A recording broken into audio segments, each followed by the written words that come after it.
Hi, Paul Sackett, Good News Planet. I'm speaking here with Karl Milde. Hi, Karl. How are you? Hi, Paul. You know, Karl, I know for a while, a long time actually. He's on our board of our Milestone Broadcast Corporation. Thank you very much. Welcome. For doing that. Karl's an intellectual property lawyer and amongst other things, right, in the world of law. Yeah, I'm an inventor and I write books too. Yeah. And so the books part is what we're going to talk about right now. Uh-huh. I've interviewed you previously, and has a very detailed mind and a very interesting writing style, and I've enjoyed your work. So tell us something about, first of all, you have a website. What's that called? It's milde.com. I grabbed my last name, Milde, very early, so it was available. And did you trademark that? No. I do have a sort of an interesting handle. Sometimes I write under Lark Edlum, which is Karl Milde spelled backwards. This guy now, this is the man to work with if you have any legal concerns, because who else could think of something like that? Alrighty, so Karl, tell us your greatest. Okay, I've just finished a book called Women Rising, and it's about a woman, Courtney, who is a feminist. She writes a magazine, founded and publishes a magazine called Women Rising. And it's about all the bad things that men do. And they push their way into women's lives. They're aggressive. They commit most of the crimes in the world, and they also rape women from time to time, which is not a good thing. And so she is out to tell the world about these horrible things that men do. She gets a call from one of her writers, a young writer who writes occasionally. She's really kind of on her way up. Her name is Ronnie. And Ronnie says, I'm having trouble with my boyfriend. Why? Because he doesn't come on to me anymore. What's happened is that her boyfriend is part of a trial or a beta test for a field trial for a new weapon, biological weapon that makes men, well, you put it in the water and it makes men passive. It makes them more like women. And the idea of this is a top secret in the military that they developed this.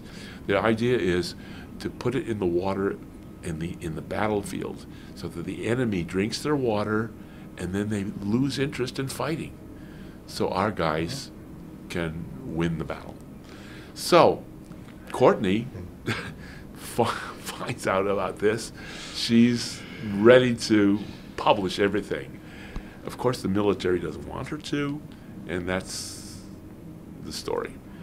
So, you know, being the peacenik, imagine peace. I think, can we bottle this water and put it out there in the market, get a patent on it, and whatever we need, and get everybody calmed down? What do you think? I think it would work. It would be a wonderful thing in the prisons. It'll calm the prisoners down. They won't fight against each other. It would help men who have anger management problems.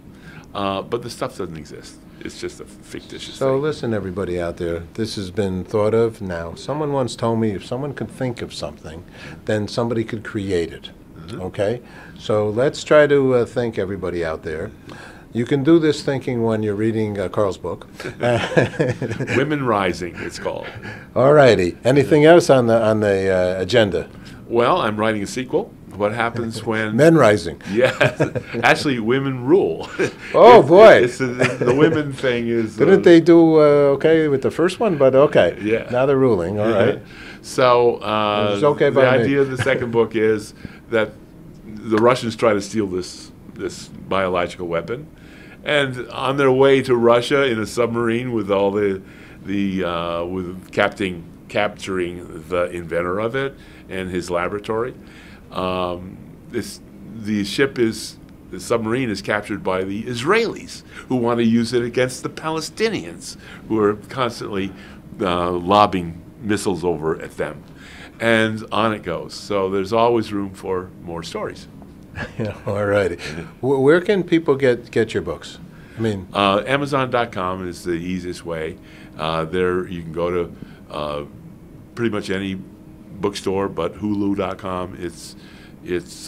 They're available. Now, what do we have in front of us here right now? These are the first three that I wrote. They're all thriller novels. The first is The Commuter Train. Right. Okay. Good. Thank you. It's about two guys that hijack a train to New York City, the commuter train to New York City, and they want to take that train to Washington D.C. For reasons you'll find out if you read the book. The thing is, you can't easily get to Washington, D.C. on a commuter train that ends up in Grand Central. But there's actually a way, and the hijackers find the way. Wow, that's interesting. That's very interesting. The second book is called The Airplane. On the cover is a picture of West Point. What most people don't know is there's a railroad track that runs right underneath West Point. It goes in a tunnel and comes out on the other side of West Point.